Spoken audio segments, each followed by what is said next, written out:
said, we have a major problem in Social Security. It's going to go bankrupt. Well, for 1/6 of an Iraqi war, you could have put on sound financial grounds the Social Security system, the retirement program for our aged, for the next 50 to 75 years.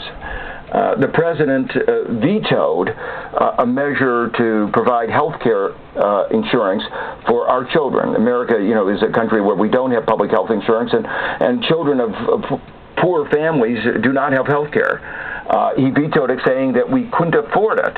But we were talking about actually just days of what this war is costing. The president says, effectively, we don't have money for all these social needs.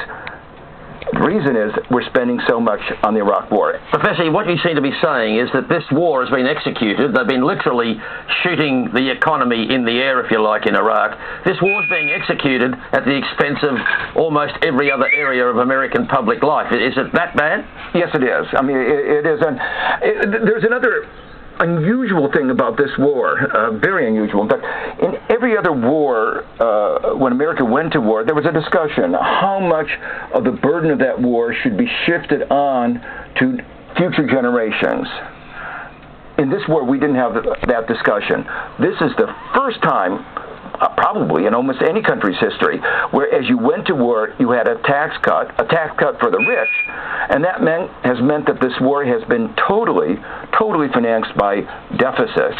And that means, in turn, we estimate that by 2017, the U.S. national debt will be $2 trillion larger than it would otherwise have been, just because of the war. And there will still be bills due because of the huge cost of paying disability, health care benefits for our returning veterans, 40% of whom or more are likely to be disabled.